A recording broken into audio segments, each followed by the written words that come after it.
To order. It is 6:01. I am joined by Councilman Flynn and Councilwoman Vaccaro.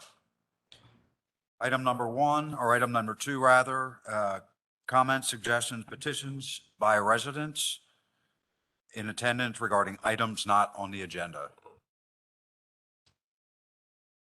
Yes, please.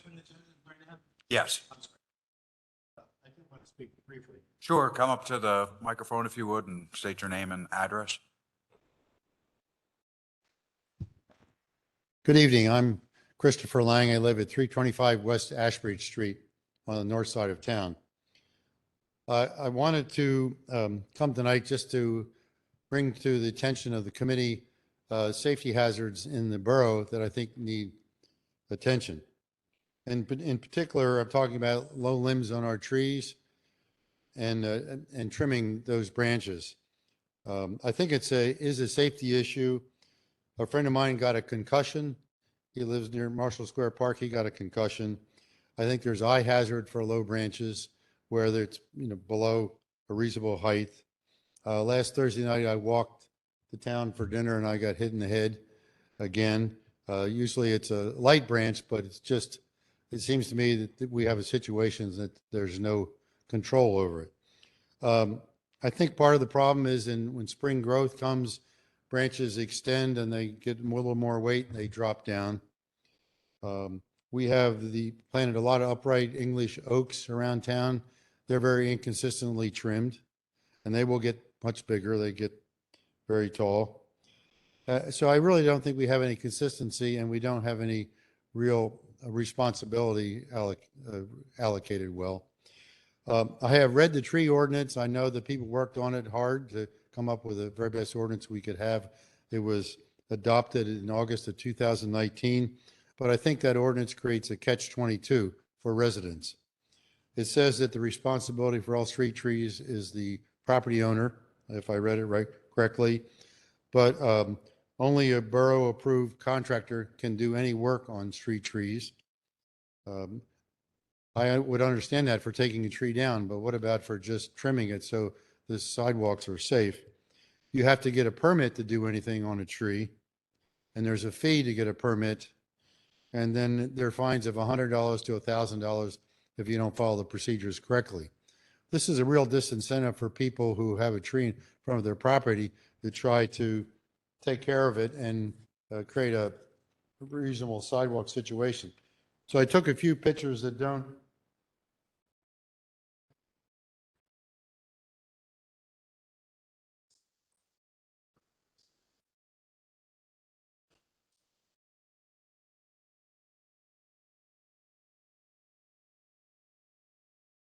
Near where the farmer's market is, and the tree is lower than the parking meter. And so you can't walk down the sidewalk. So that's what I don't want to. I realize you have an agenda tonight and there's a limited time, but I think this needs to be put on some agendas and needs to be addressed. We have a system that really is not functioning right now. I think it is a hazard. I moved to the borough from Thornbury Township because I wanted to be able to walk more easily and participate in the community. But I do find that our sidewalks are not really what they should be for safe walking. So. Thank you. I appreciate it. Any comments, questions, council? Okay. Item number 3A, just discussing the departmental monthly reports.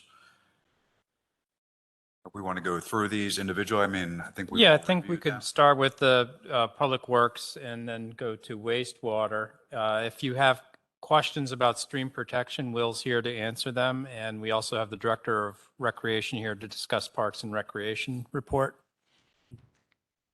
Good evening, committee. During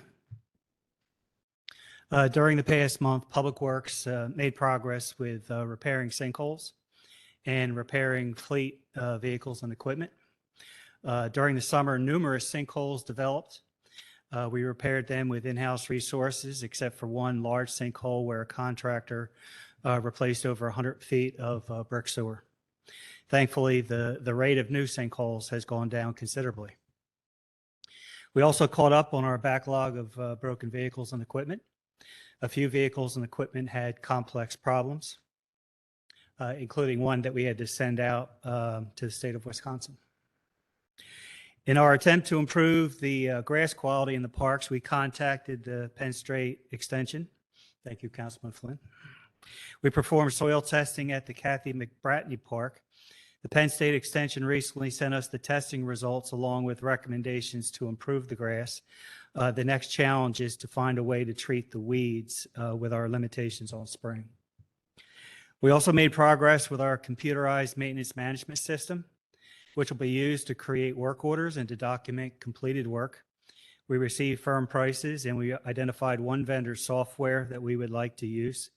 The initial startup cost and the annual software subscription price should be included in next year's budget. And with that, I'd be happy to answer any questions. No. Thank you.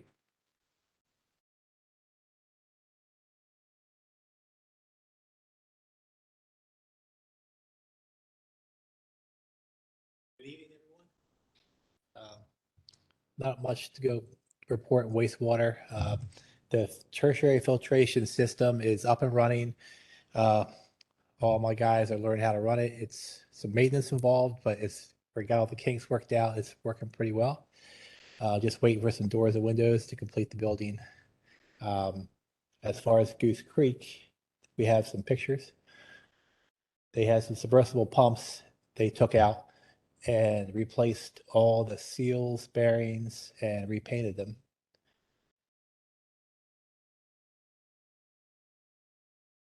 And they're back in operation, and they on their trailer for the backhoe and the pumps, they replaced all the wheel bearings. They put all new this is welding.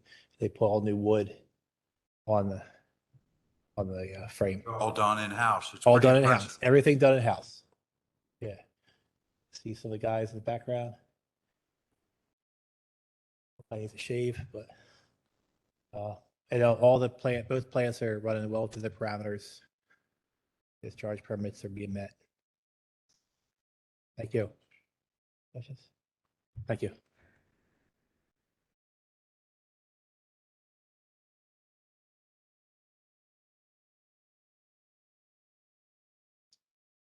think I'm next. Yes. Keith Karowski, Director of Parks and Recreation. I prepared the report. I covered August and September since we didn't report in September. We did more of a budget report. We have a couple projects that are taking place currently. The Hoops Park renovation of the pavilion area. We have 2 trees that have been approved for removal. They are ash trees. They've been heavily attacked by the emerald ash borer. We have the Mount Arborist. We're securing the contract with them to get that taken care of this year, and then hopefully next year in the spring we'll get the pad around the pavilion taken care of and upgraded so we don't have a mess there every time it rains. Hoops Park Pavilion is literally rented every weekend, April through September. We will start winterizing our parks, turning off the bathrooms and the water at John O'Green Park starting after the 15th of this month. So sometime next week or in the next 2 weeks, we'll get that taken care of. Our park rentals will start to slow down significantly as we're getting to the colder months. We do still have people renting them for all kinds of functions from now until the end of the year. We actually have a wedding coming up in December at Marshall Square Park. The John O'Green Park project mainly deals with the pour in place rubber on the phase 1 side, which is the water play area. As you may have heard me say before in the past, that has been kind of a thorn in our side ever since it was installed. We have limitations on what we can do there due to some DEP precautions and covenants that take place for what's in the ground deep. We're working around those to hopefully put in place a much longer term fix on that. We've quote unquote band-aided that area. We've had up and running. Obviously, John O'Green Park, the water play feature, is the only one in the borough. It is heavily used as soon as the weather gets nice until as soon as the weather's not nice. It's literally used every day, and the water's running 10 hours a day, 7 days a week for the better part of 4 to 5 months. Those are the projects taking place. The one thing I want to touch especially on, because it was a welcome back in many ways, but the Chester County Restaurant Festival had its triumphant return back on September 18th. We Myself and the police department early on in the process determined with the bringing back of that event, their staff being short or down, I think it was 4 or 5 officers, and myself being the only Parks and Rec staffer, we had kind of shrunk the geographic location of the event. In years previous, we had included 2 blocks of Market Street. We took that out this year just to make it more manageable. And overall, from all accounts, from everyone I've heard from phone calls, in-person, face-to-face meetings, the event was a complete success. We had no major issues or concerns. We did have one issue where a gentleman had a dehydration concern. Police took care of that along with Good Fellowship Ambulance Company. And I would be remiss if I didn't thank our good friends at the Westchester Police Department, the Westchester Public Works Department, the Parking Department, all the fire companies, Good Fellowship Ambulance, and especially Dave March, our CIO, PIO, for helping pull together all the emergency response teams that needed to undertake an event of that size. We had 120 vendors, 3 stages for live music, a beer and wine garden. It's a huge event for the borough of Westchester, and to see that come back after a hiatus since 2019 was a welcome sight, and I was glad to be a part of it and help bring that back to the borough. And hopefully moving forward in 2023, we'll bring back more events. Any questions for me? Mr. Karowski, the budgeting for 2023 moving forward. Earlier in the year, the mayor asked about appropriate restrooms for John O'Green. I know that they have very good, strong, portable restrooms that we can rent from our sewer treatment plant guy over, I can't think of his name now, the red and white truck. The name's eluding me too, but yes. Yeah, McGovern. McGovern. Yeah, he has very nice raised porta potties that have a little balcony on the front of them. Maybe we should look into that because the mayor was, quite concerned about having an appropriate toilet system over there for the people and using, especially the water features. You know what I mean? So instead of one of those square gray boxes, McGovern does have, because he puts them down the city of Philadelphia for large events, and they're self-cleaning as well. So, and they do come out once a week to flush them and clean them as well. So that's a thought for moving forward in 2023 for John O'Green. Yeah, I just put the note down here. I mean, I want to say there are 3 parks currently, Hoops Park at Farley Field, John O'Green Park, and what's the third? Oh, Greenfield. There's 3 parks where we currently rent porta potties for a monthly service, pretty much middle of March to the middle of October. I want to say our costs are approximately $125 because each one of those, if I'm not mistaken, should be a handicapped accessible. So they're a little bit more than a standard porta potty. But yeah, I can certainly look into the McGovern ones and see what they have to offer. These McGovern ones are on a trailer, and they can be backed into a space where they they can be permanently set for the season. Sure. But it's a lot better and easier for moms and dads taking their kids into the restroom instead of going into one of those gray hot boxes. I understand. No, I'll absolutely look into it. Of course. Thank you. Certainly.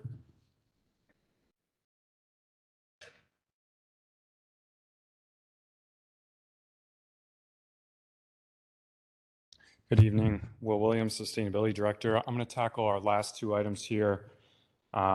We asked Pannoni, the borough engineer, for a report, which they did put together. It's very much a work in progress in terms of formatting, so we're going to work with them to clean it up. But there's a ton of overlap between their report and stream protection fee, so that's why I'm going to tackle both at the same time. A few highlights: the stream protection fee, our revenue sits at 98% of budget for the year. Collections from prior years remain strong, and those are one-time dollars, but they ensure that we're going to exceed our budget for revenue this year, which is always a good thing. Our stormwater ordinance, Borough Council approved last month and is now with the county. They have to do a final review, but it's no concerns there. We had a couple major weather events, including Hurricane Ian, which was 5 days of on and off rain, which was I pay a lot more close attention to our stormwater system than I used to. And my takeaway from that is that we have a good system. It can handle a pretty big storm. It's just when those storms take the form of historic downpours where we really get into trouble. But we did reasonably well with Ian, and I think that's a good sign. Last week, myself and our GIS manager walked Goose Creek between Public Works Facility and Mosteller Park. We mapped about 15, 18 things of note in that stretch of the creek. About a dozen of them are sort of acute maintenance needs, which we passed along to Public Works for their attention. And the rest are sort of areas we wanted to watch in the creek, scour banks, things where erosion is starting to shift the shape of the creek. So those maintenance items, going back to those aren't going to solve any flooding issues down there when we do have historic precipitation events, but everything we can do will help. So we intend to do that every year. And truth be told, it's beats sitting at a desk on a nice Friday afternoon. So we have 2 stormwater projects breaking ground soon, which we hope to close out by December 31st. The first is North High Street and Ashbridge. That intersection, there's 5 old, we call them city inlets in varying degrees of disrepair. There's a huge drainage basin going into that intersection, so we need to get it right. But we're actually, and this is all too common in an old town, we're not exactly sure what's under the road in the intersection. So first we're going to install a new manhole, map out how everything works in that intersection, and then replace the 5 inlets and make sure everything's flowing down into, I think that's West Goshen. And Greenfield Park, we have flood mitigation and stormwater BMPs going in on South Franklin and in the parking lot at Greenfield Park. Those are funded primarily with a grant from Chester County. We're not going to landscape them this year because we're not going to finish at a reasonable time to landscape. So the landscaping, the last piece of that will occur in the spring when it's appropriate to plant. Both of those projects belong to Duraco Brothers. We are waiting on them actually to finish the emergency work, the sinkhole work on North New Street and elsewhere. And once they finish with that, it's just up to them to marshal the resources and labor to finish those 2 projects out by the end of the year. As discussed at the ACT meeting, Pannoni's facilities groups evaluated the windows and roof here, and they submitted a very detailed but preliminary report last week. And as Mr. Metrick mentioned, we have to do some roof cores, and I think it's some sort of thermal imaging they do of the roof to determine the extent of the water damage, which then stipulates whether you can re-roof or like totally take the roof off and start from scratch, which is a big difference cost-wise. They also looked at some HVAC stuff at Public Works, elective, nothing emergency, but just making sure that we can wrap our heads around the capital needed to keep this facility and Public Works up and running. Last month, we concluded a large sewer relining campaign, a sanitary sewer relining campaign. This was funded by a big DCED grant we got a couple of years ago. A lot of the work, we did a bunch of work, then it kind of got on pause during COVID, and we just closed it out. Last month, there's basically a 1/4 mile of new cured in place sanitary sewer line in the vicinity of West Biddle, North Everhart, and West Lafayette Street. So we're going to close out that grant and start looking at for the next one.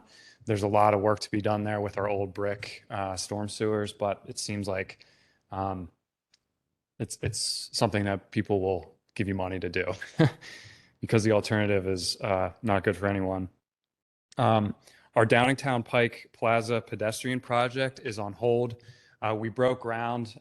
We got all of the approvals we needed from PennDOT. We broke ground, and then there was a little shakeup within PennDOT. They came back out and said, you actually need a different permit for this. So they put us on hold. Pannoni prepared and submitted for that permit. And now we're just waiting for the PennDOT folks to approve that. We are anticipating one change order for that project, but if you'll recall, we bid it twice. The second time it came in wildly under budget. So we are going to be, even with a change order, we're going to be way under budget. And that grant is an automated red light enforcement program. We went out with East Bradford and obtained that. So if you've ever gotten a red light ticket, it goes to fund these type of pedestrian safety improvement projects. So it helps a little bit. Mr. Williams, the project, do they expect it to continue, get done this year yet? Yeah. Okay. Yeah, it's really a pretty quick project, probably 2 or 3 weeks. But it's in PennDOT's hands right now, and we're thinking that that will probably be like 4 to 5 weeks for them to turn our permit around. So don't hold me to this, but I would expect we start back up again in November and close out by the end of the year. And then on the subject of grants, we have 2 applications going in by year end related to, I guess, infrastructure. One, both to DCED program. There's a special round of DCED sewer and stormwater grant solicitation for this fall, special funding round funded by ARPA. We're going to go in for a smaller application for a stormwater BMP project, which is in the 2023 capital project. Capital budget for stream protection fee. And then if you recall, a few months ago, we put in a grant application for Chester County ARPA dollars for $1.2 million to rebuild the electrical substation at Goose Creek. If we get that, we will write a grant for something else. If we don't get that, we will revisit our application, make it stronger, and go in for that same project, because that is the biggest single project in the 5-year capital plan at either of the wastewater plants. So we would really like some help with it.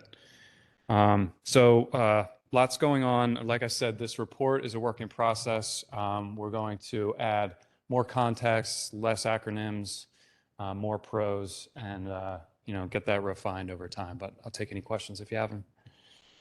Yeah, Mr. Williams, if I could, the grants, there are a ton of them here. Yep. Listed. Yep. And which ones are we actually going after? And do we have to have final drawings, plans, or concept? How does this work? Scroll down a little bit.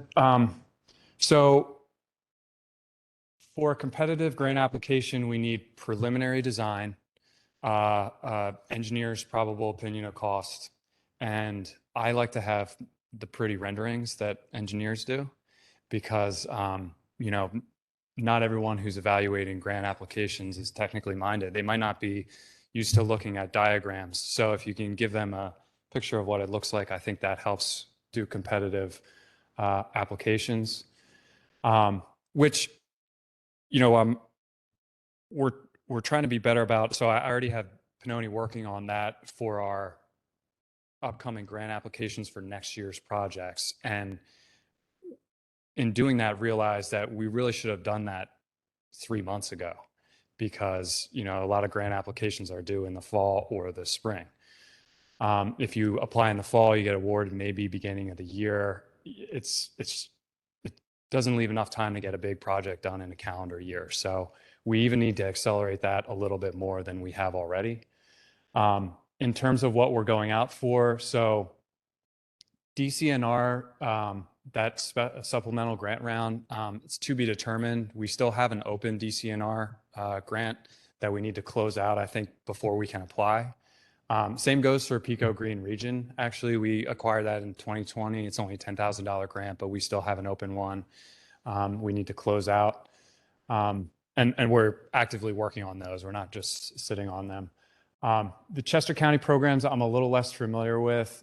Dirt and Gravel Road, we also have an open grant. That's for the Greenfield project, so we need to finish that project and close that out.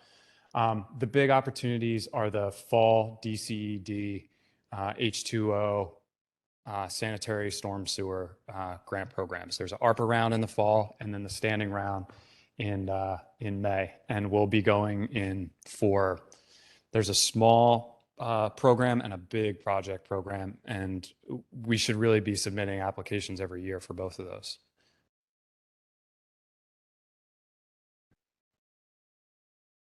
Mr. Williams, the Marshall Drive project, the rebuilding of that creek bed. Yep. Has that been completed? Yeah. And how did anyone check to see how it fared with the the hurricane that came through? I have not personally been back there. We finished the project, I want to say late July, early August. We have, Pannoni worked up some cost estimates for the rest of the stream corridor, and we have a placeholder in our 5-year capital plan to do that.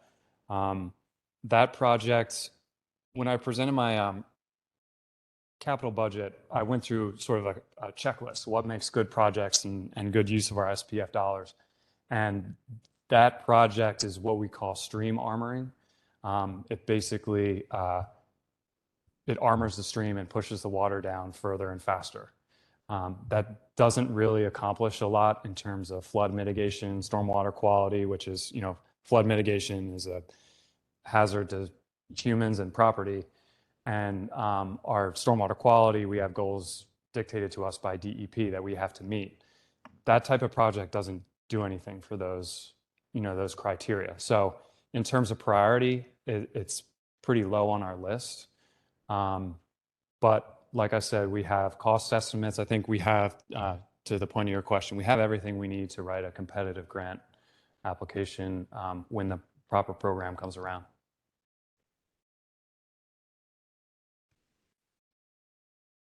I'm going to make a request. Yep. Down in Ward 5, there's been a lot of really wonderful work done with stormwater bump outs and corners. I would request that we look at Price Street and adding bump outs and corners with some stormwater management to help with some of the traffic complaints on Price Street. So in my mind, this is a double-edged positive, hopefully. Yeah. And if you can just take a look at it and the 4, 5, 3, 6 block, 600 block of Price Street, Okay. take a look, Yeah. So using stormwater features as traffic calming as well. please. Yep. It's very popular Yeah. and Thanks. effective. Yeah.